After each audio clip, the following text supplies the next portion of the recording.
Hello class, my name is Mark George and this is my Capstone project. My Capstone project is a computer controlled helicopter, quadcopter. I'm going to walk through this pretty quick because I have a lot to go over and my phone shuts off after a 9-minute video. So what I have is I have 3 microcontrollers that I'm using in this project. The first one is an Arduino FIO board. Connected to it, I have an XB radio, which is set up as an end user radio. I had to program each radio to get them to communicate with each other. Under here, you can see I have an accelerometer, gyroscope, magnetometer, all in one. That little circuit board, I soldered it on there. It's just reading through 2 input pins, 2 inputs of the microcontroller, and then the microcontroller is basically feeding that data through the radio to another radio over here. This is basically powered at the moment with just this USB cable because I don't have a coin battery to power it right now. That's something I want to work on yet by the end of the week.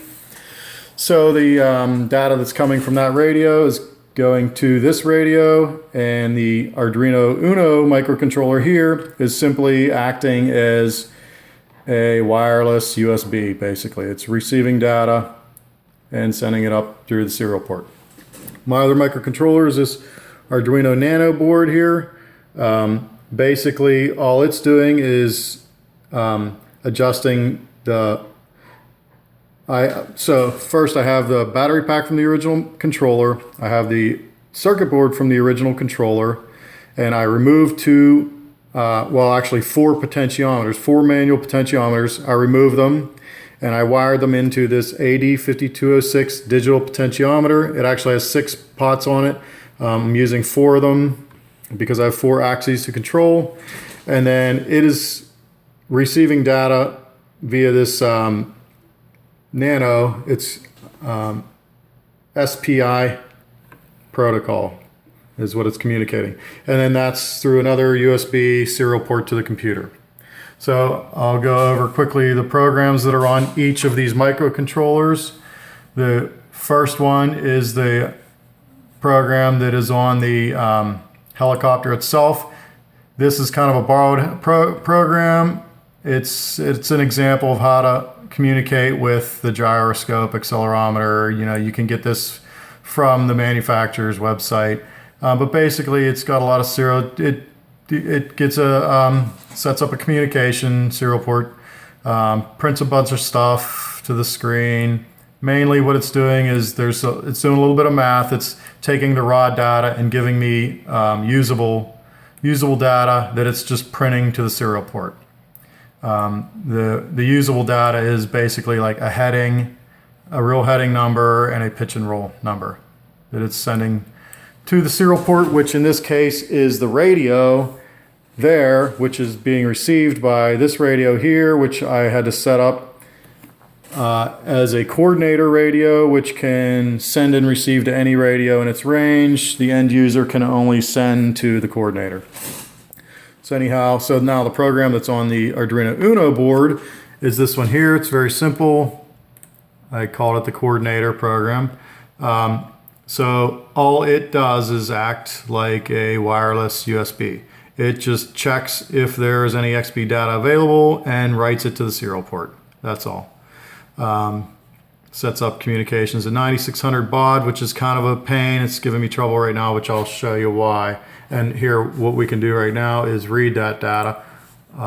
Here is just a serial port. This is just reading from the serial port. And you can see it's set up at 9600 baud, which is what the XB radios like to communicate. And you can see it's updating a heading, a pitch, and a roll number. So the gyroscope accelerometer likes to communicate via 115-200 baud. So I think that's why it's a little quirky. I'm not getting consistent, constant data coming in. It's a little bit delayed. But that's another thing I can work on. So the only other program I have running is this one that I called Blinking LED, just because it was something else I was doing and I just grabbed it and used it for this and modified it a little bit. So that's the program that's on this Arduino Nano board. it is all this program is doing is setting up serial communications again with the COM port, and I set some variables here, you know, throttle, forward, left and right, and all this is doing is reading the serial port, and I use switch case statements here that just check value. And if it's an A, because I use Q and A for throttle up and throttle down, I use these number keys because they're the arrows, 8 and 2 for forward and reverse, 4 and 6 for left and right. And then this helicopter has the ability to directly change its heading, rotate right on its axis. So I use the plus and minus keys for that. And so this is just reading and checking for any one of those keys. If the serial detects a Q, it's going to increase the throttle. To potentiometer number 3, because there are 6 potentiometers, I'm using 4 of them. So potentiometer number 3 happens to be for my throttle. You know, if it reads an A, it decreases the throttle level to potentiometer number 3, decreases the level. Q will increase the level to pot 3, and then, you know, like 2 is reverse and 8 is forward, so so it's using 2 and 8. Actually, I changed it, decreasing by a 5 because it makes it a little bit easier to fly. Anyhow, so that potentiometer was number 1, the forward level, left and right level was potentiometer number 0, and so it just goes through them like that, and then it writes that via that SPI protocol to the digital potentiometer. So, and that's this microcontroller here. And then the only other program I have is this processing sketch that's running here. This is also a pretty simple program. It's just writing to the serial port, set up a serial port communication there. It has to draw a window just because processing, it needs a window running. I just have it all grayed out because I don't need anything in the window. All I'm doing is checking whether or not a key was pressed, and I have my specific keys that I'm looking for. So if Q was pressed, write a Q. It's also printing that key, you know, in this case, which would be Q down here. Just that's good for troubleshooting, so that if I'm pressing the key and it's not working, I can see if it's actually sending that key or not. So anyhow, so it just goes through the keys. If it's a 2, if it's a 4, send a 4. If it's an 8, send an 8. And so that's a pretty simple program. So what could be done in the future is I could use this data.